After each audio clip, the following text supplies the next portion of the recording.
Want to learn how to make loose tenon joinery without a domino? Both of those mortises were made very easily on this simple jig. This is a mini mortising jig or a loose tenon jig, and this is something that you can use instead of a domino joiner. So I was in the process of coming up with a very similar idea to this, but then my friend Mike Taylor from Tay Tools sent me this version. So he came up with this version, and I just thought it was so smart. He sent me the plans to make it, but it was literally 100 pages long and really confusing. Sorry, Mike. So I asked him if I could redraw up the plans and make a video to show you guys how to make it. And he said, absolutely. So I redrew everything up so it's clearer and more concise. So let's get into it. One thing to note before we start, you will need to use a guide bushing when you're using this jig. But don't worry, you can get a guide bushing that fits into the plunge base of a trim router. So you can use a trim router to make this jig and to use this jig. So guide bushings confuse some people because there's some math involved in calculating an offset, but you don't have to worry about that at all with this jig. If you don't know what a guide bushing is, it basically turns any router bit into a pattern bit. But instead of using a bearing that's attached to the bit as a cutting reference, like this one, you use the guide bushing that's attached to your router base plate as the cutting reference. This particular jig, I'm going to be using a guide bushing that has an outer diameter of 5/8. Beyond that, we never need to calculate any sort of offset because you're just going to use whatever size router bit that corresponds to the size loose tenons that you want to use. And any sort of layout lines or anything is just going to be referenced on the actual jig. So you never have to do any complicated mathematical stuff to figure this out. I started with the platform by cutting some stock to rough length. Now I'll rip these boards to 2 1/4 wide, which is actually oversized at this point. Now these are going to be the 2 sides of the platform, and one of these pieces that I ripped off here, I'm going to now rip to 5/8 wide, and that's going to be the center of the platform. This piece needs to be the exact thickness of the outer diameter of the guide bushing that you're using. We're using 5/8 here, but to get that exact measurement transferred over to the table saw, you can use some calipers. So you just close it until you get to the outside of the guide bushing, lock it into place, and then you can use this measurement to set up your table saw. I'm going to make a few test cuts before I actually cut the piece that I'm using for the jig to get this to be really accurate and precise. I'll line the edge of this onto the edge of one of the teeth and then adjust the fence. I'll do a test cut with some scrap MDF first. I cut that piece in half so that I could place it in between the 2 boards and lightly clamp it together. Put the guide bushing adapter in place on my trim router plunge base and installed the guide bushing. Now I'll do a test fit here with the guide bushing. So that seems like it's just a little bit too tight. So I'll redo the cut and make it slightly bigger. With a new piece, obviously. All right, take 2.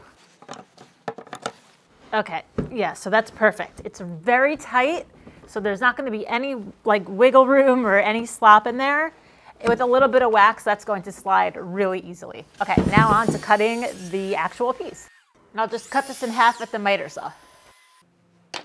Now before gluing anything up, Mike suggests putting a center line on the inside face of where this hole is going to be on the jig. It's just going to be easier to do now while it's separate. So I drew out a center line with a pencil here, and now I will make the line permanent with a marking knife. Take very light passes. Now Mike came up with this idea to take a chisel and to put it into that knife line in one direction and tap. Now put it in the other direction and tap again. Now you could just take a pencil and fill in that line.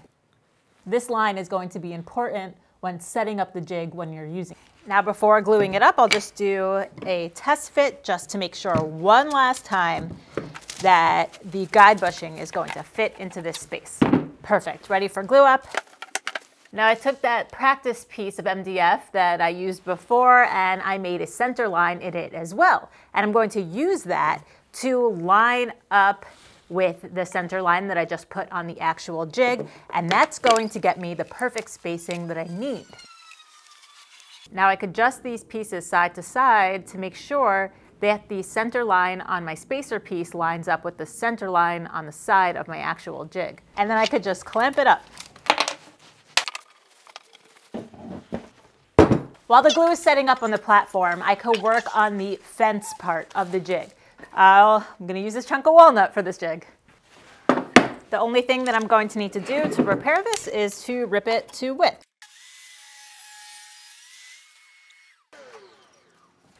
So the way that this jig works, all of these clamps and fixtures are going to fit directly into the wood because of a special dovetail router bit that's used to make the shape that's on the ends of all these fixtures. So Microjig makes all these things. Not today's sponsor at all. I probably should have reached out to them since I'm using like all of their stuff here, but anyway, not sponsored.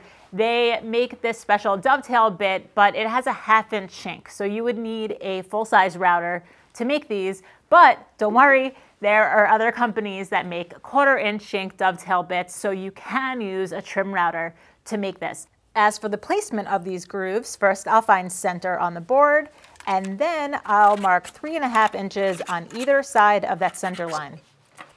I'm going to use my router table to make this, but you definitely don't need a router table. There are a ton of other jigs that you can use or ways that you can get around not having it, like with this straight edge router jig that I will link to down in the description below. This is a really handy jig. I use it in a ton of projects. But for now, for this, I have a router table, so I'm going to use it. Now this actually doesn't need to be perfect at all, but I'll get it so that it's roughly on that center line that I drew out and lock down the fence. And then just route the dovetail slots going across the grain first. And then just route the grooves with the piece going along the fence on one edge, then flip the piece around and route the groove on the opposite edge. I anticipated the tear out on the edges of these pieces, so now after routing the grooves, I could cut everything to final width. And don't worry about all these dimensions, it's all written out in the plans that are available on my website. And then I could use my crosscut sled to trim it to its final length. All right, looks like this is dry.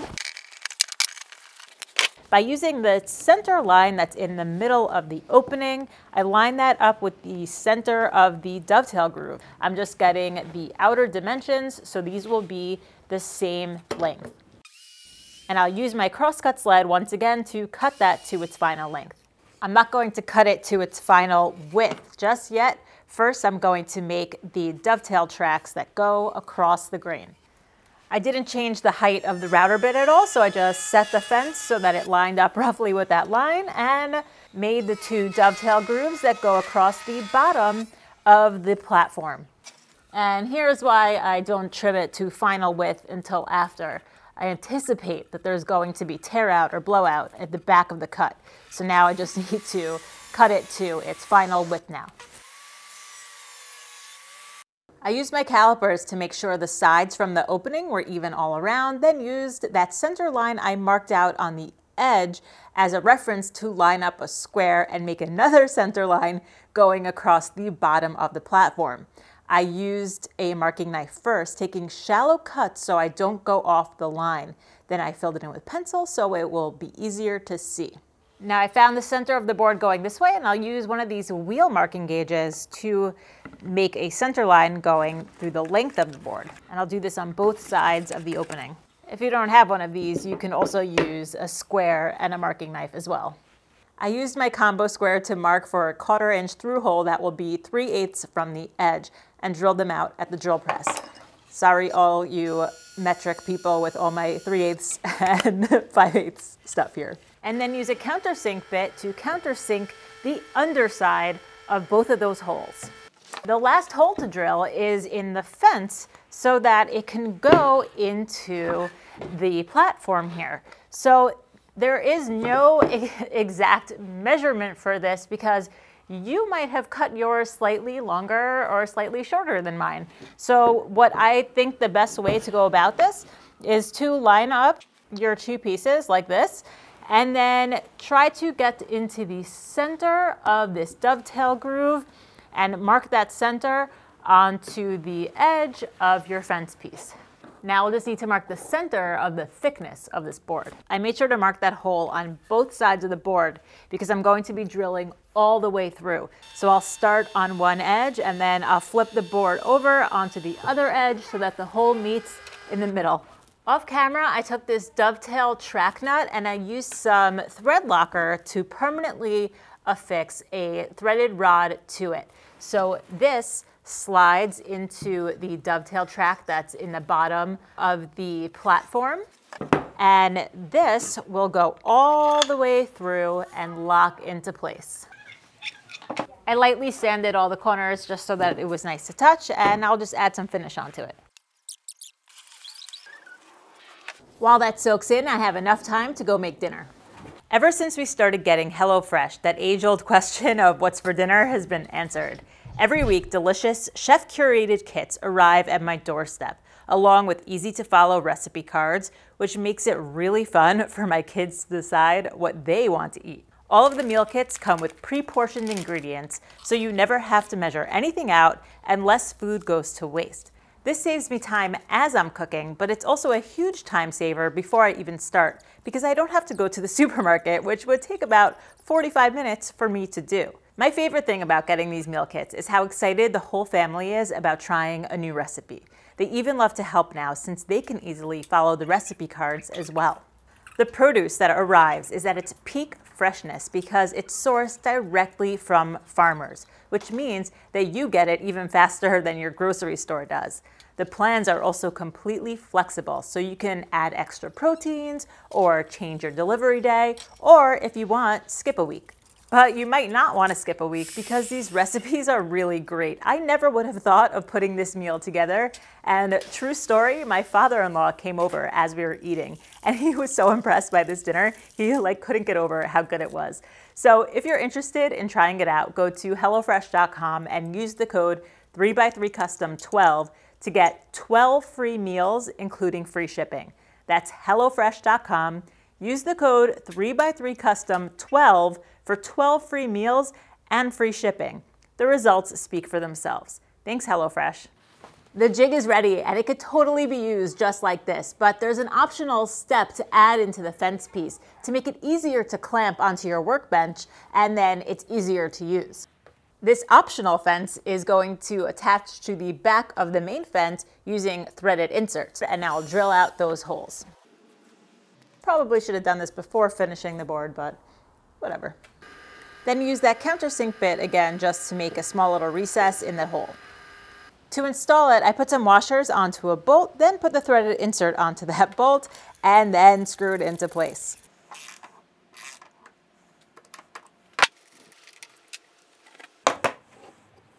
These were made off camera. These are the stops that determine where your router is going to start and stop. So it's just 1/2-inch material with a slot cut out in the middle. So now it's ready to assemble. Some brass screws going in the underside on the countersunk holes. And those stops are loosely clamped into place. Now these pieces slide into the top. The fence gets put on. Put on some washers and loosely put it in place. That's all there is to it.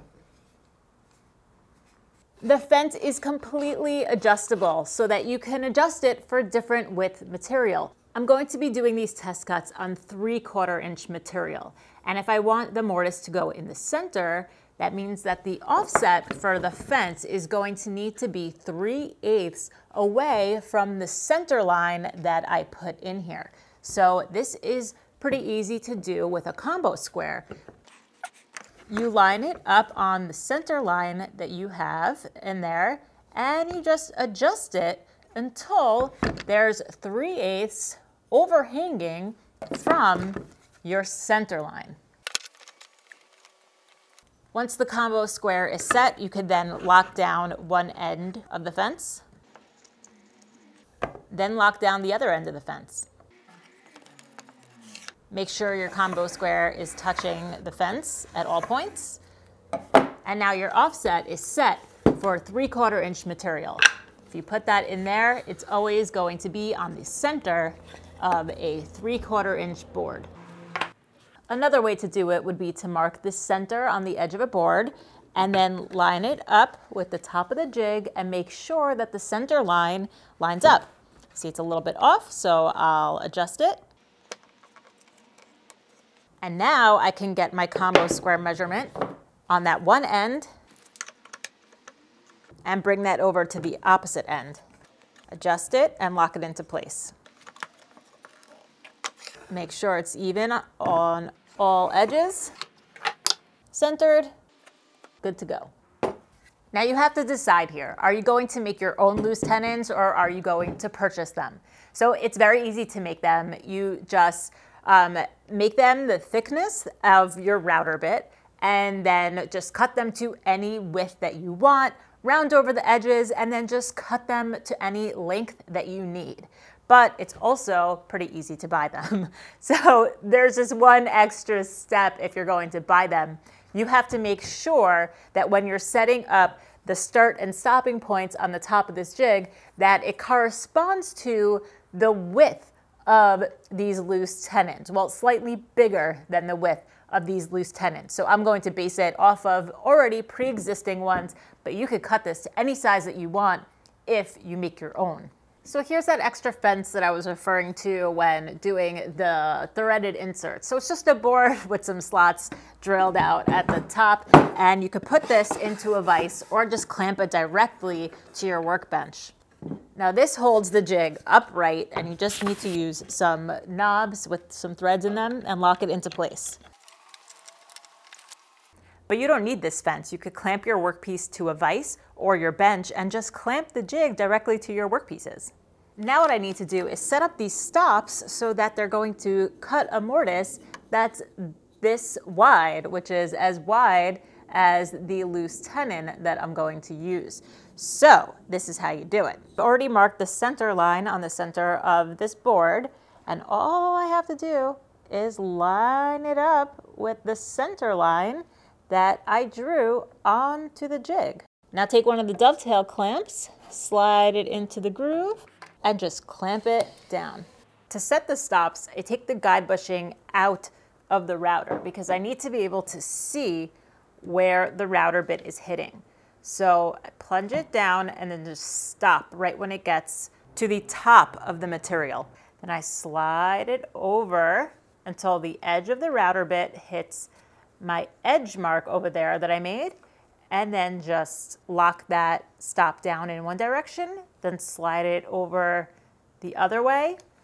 Make sure the edge of the router bit is against my mark, and then put the other stop into place. The next thing to set up is how deep you want to plunge. And you want this to go a little bit deeper than half the length of the loose tenon that you're going to use. To set this up, you use the depth stop that's built into the plunge base. So you'll see if as I plunge the router down, the router will stop when this rod over here hits one of these screws that are in the base. So to set this up, plunge it down until the bit hits your workpiece and then lock it into place. Now you can see the distance that the router will travel. You can either use brass setup bars or you can cut a scrap that's the same thickness as a little bit more than half of the loose tenon you're going to use. Put them in between the rod and the turret and then just lower the rod down until it hits the top of your spacer. Now the router will plunge the perfect depth that you need. After all that setup is done, you can put the guide bushing back onto the base plate. The most common use for loose tenon joinery is to just join the end grain of one piece to the edge of another piece. So just line those two pieces up and draw a line across both of the pieces where you want them to be joined. Now that's all you're going to need to do to mark all of your pieces when you're working on a project. Remember that center line that we scribed on the underside of the jig? That is going to be the reference line for where you line up those pieces. So I just have to line that up to make sure that it's centered. Take the dovetail clamp and clamp it into place. Now, if you're working on multiple pieces, you can make fences with slots in them, and they have these dovetail nuts again. You can slide that in anywhere you want, clamp that down, and now you have a positive stop, and you don't have to use that reference line, and everything is always going to be in the exact place, in the same exact place, because of this positive stop here. Finally, we get to routing the mortises. So all you have to do is just go from one stop to the other and clear out all the material until you get to the depth that you want. Definitely do not do this all in one pass.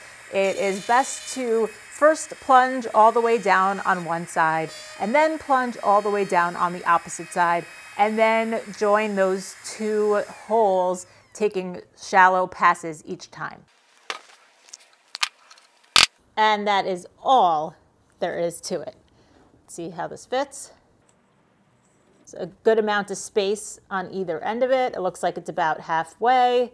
Awesome. Now to route the matching piece that goes this way. Because the distance from the outside to the center is the same as the distance from this end grain to where I want this mortise, I actually can just leave this stop into place, change the clamp, but leave this stop into place, move this clamp this way, and I could double check that this line over here is in line with the line underneath. I know that it is because of where the stop is. So this is awesome for doing these pieces. Just clamp it down and repeat the same process.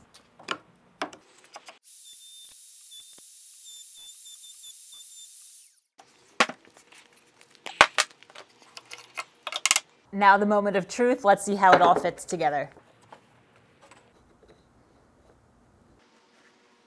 Awesome. Another cool feature, let's say you want to put a mortise into a miter. So these stops can be made with a rounded end so that you can set them to any angle that you need. Now you have a positive stop for multiple pieces, and it's always going to be in the exact place that you want it. Another common thing you would use this for is like an apron for table legs, but sometimes you want to have an offset and have it like inset a little bit because it just looks a little better that way. To do that, I would change the offset on the fence of the jig to be where I want it on the thicker, let's say, leg piece of the table. And then I would route the mortise in that piece and all those pieces, all 4 table legs. And then when routing the mortise on the end grain of the apron or the rail pieces, I would put a 1/4 inch spacer behind the piece, and that way it creates the offset as you're routing. And let's see how it fits. Perfect offset. Now, even though this jig is really small, it's not just for a trim router. You can use a full-size router as well. You would just need to adjust these start and stopping points to accommodate a larger base. I do think that the beauty of this jig is how small and portable it is.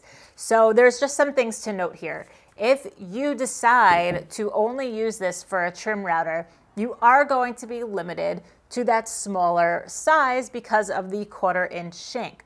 But if you go up to a full-size router, you can get bigger router bits, which means bigger dominoes and more strength. So it's all up to you. The smaller ones are fine for a lot of things. You could double them up, but just know that if you're using a full-size router, you will be able to get bigger size loose tenons because you can use larger bits.